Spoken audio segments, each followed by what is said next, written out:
All right, everybody, welcome to Studio B. I am your host, Pastor MDH. Thank you very much for joining us here on the set. Remember, wherever you are watching us from, Facebook, Instagram, YouTube, Twitter, like, follow, comment, and subscribe to all these little buttons that you see floating around my head.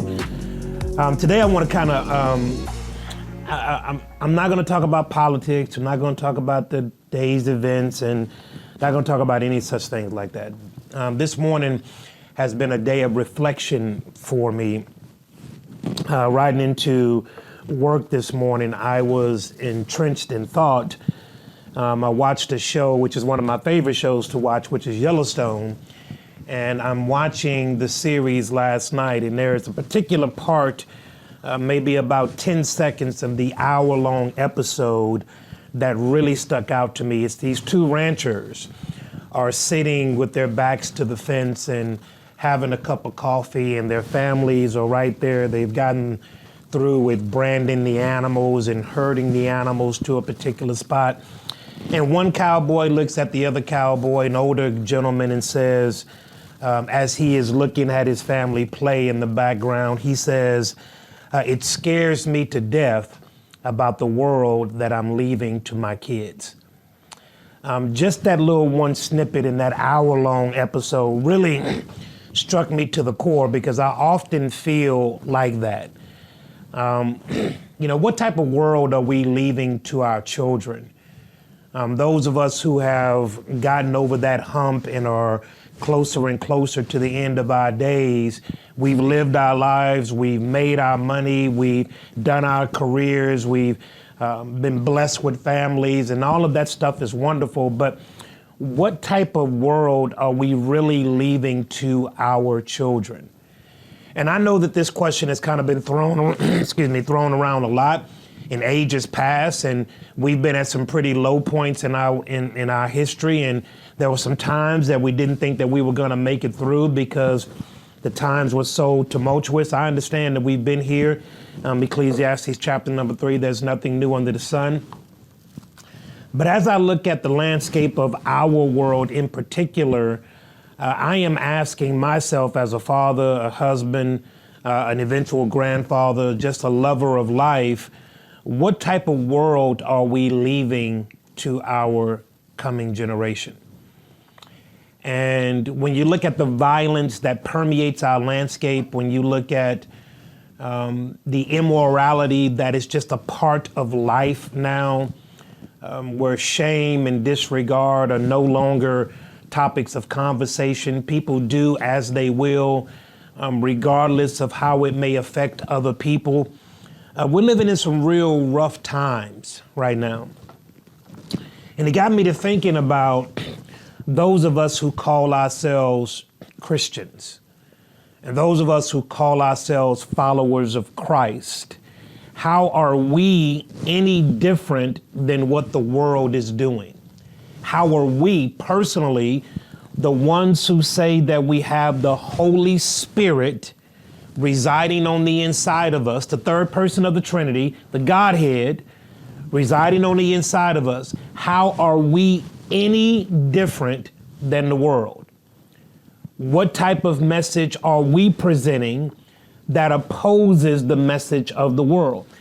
And it's sad to say that a lot of times you can't tell the difference between a saved or a unsaved person, a churched or unchurched person, a one with morals or one that does not have morals. You really can't tell the difference. They talk the same, they walk the same, they live the same, and it's very hard to distinguish the two.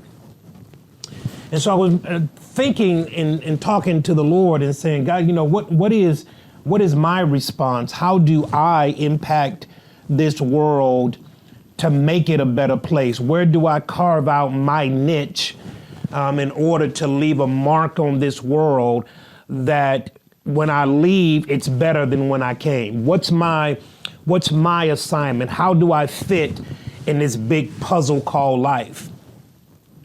And I oftentimes think that in the church, those of us who have been religiously indoctrinated over years, decades, centuries, have a way of thinking that only works in the church, but doesn't take their religion outside of the church to make an impact in the world in which they live. They love being around Christian-y things and Christian-y people and talking Christian lingo and singing Christian songs, but they don't know how to impact their house, their neighborhood, their workplace, and ultimately the world.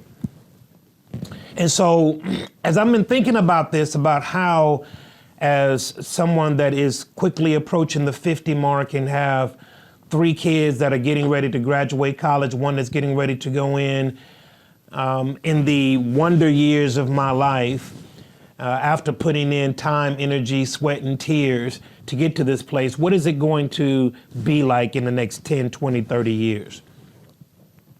I don't know.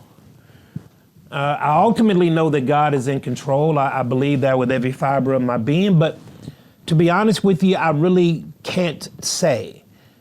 I really can't say. Because it seems as though man has been left to its own vices. And I know that God is not taking his hand off of creation and let man do as man wills. I'm not a believer in that. But I often tell you many times that God is too much of a gentleman to force himself on you. So if you don't want to do it, God will in no way, shape, or form make you. So I've been kind of thinking about that. And I got into my office and I began to read this little book that I wrote in 2000 and I think it was 19. It's called Blessed Beyond Borders, The Great Commission Fulfilled. And I'm not just saying it because I authored the book, but it really is a really good read. And I came to chapter number 2, and chapter number 2 is the why question answered. It's answering the infamous question of why am I here?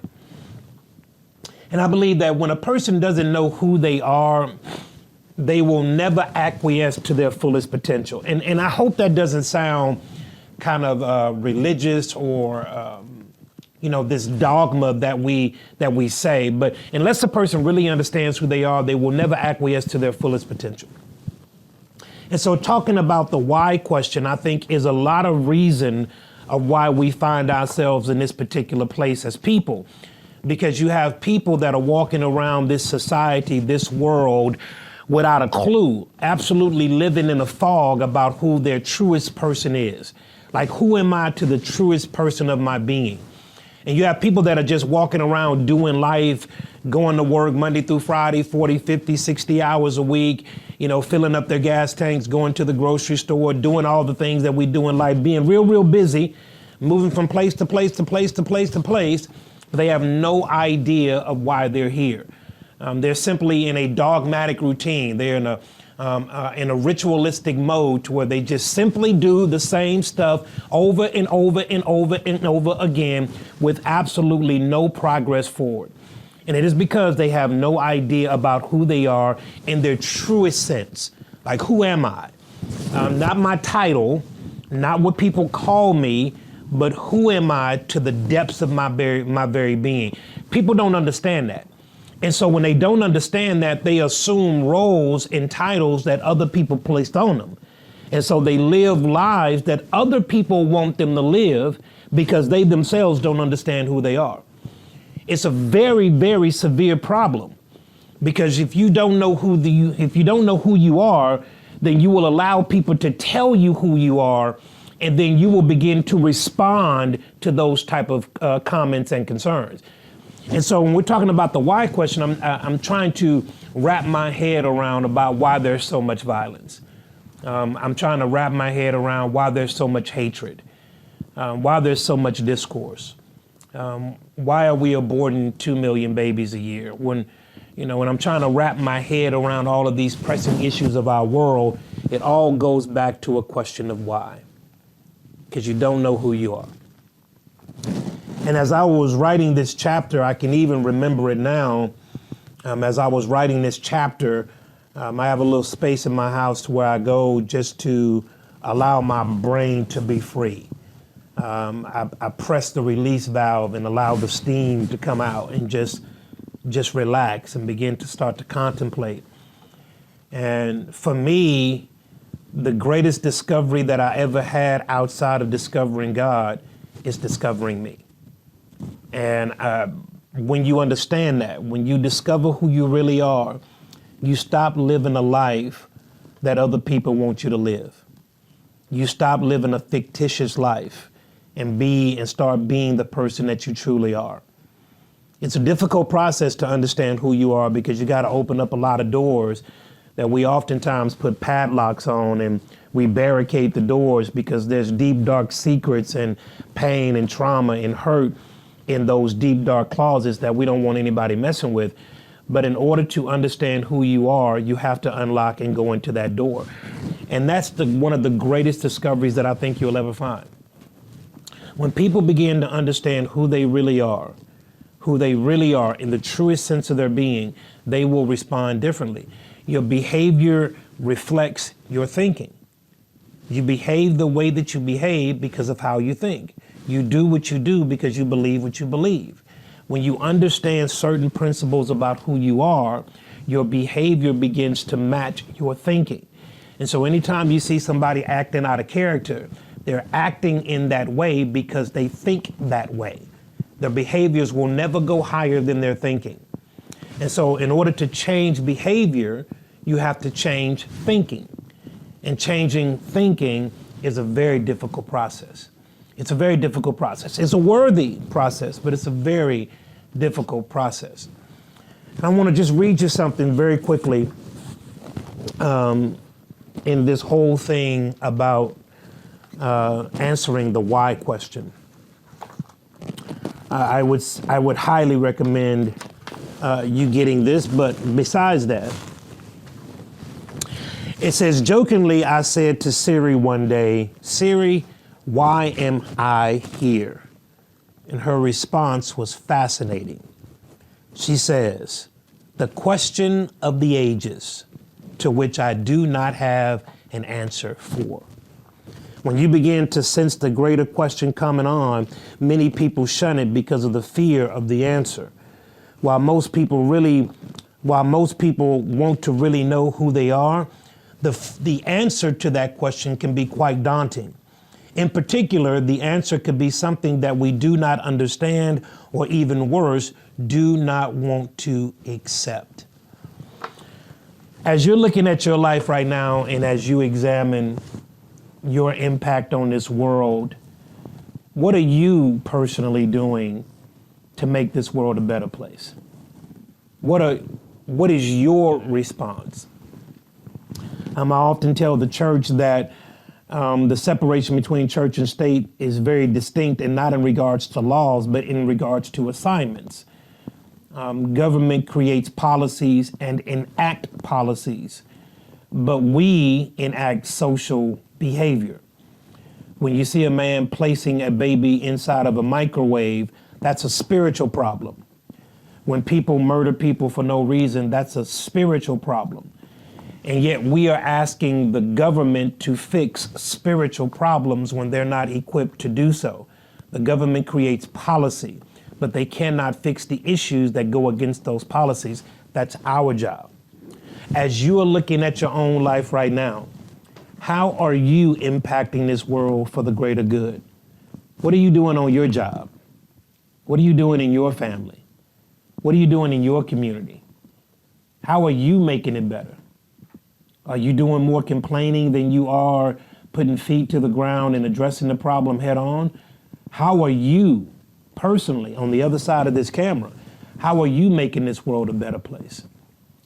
And if you want further evidence, if you have any kids in your life, smaller kids preferably, walk into their room, go pick up one of these babies and look into their eyes and ask yourself the question, what type of world am I leaving for you? Because that's what matters. I pray that we will get on one accord as God would lead us. But everybody, it takes all of us to move this big mountain. All of us got to do our part in order to make this world a better place. And I know that sounds cheesy and cliche. I get it. But everybody, we must begin to get this thing right. So everybody, I want to Thank you for joining us here on the set of Studio B. Remember, wherever you're watching us from, Facebook, Instagram, Twitter, YouTube, make sure you like, follow, comment, and subscribe. Right here in the Patreon link is somewhere down there. Click that button and you'll become a supporter of Studio B Podcast, which means that you will get additional content that other unsubscribed people do not. There's a merch line that is getting ready to come out the second week of January. That'll be in the product link somewhere in the description. But make sure you click this little bell to the right or to the left, wherever it may be on your screen, so that you're notified every time that we go live. We love you guys. Remember, be empowered, be informed. Studio B.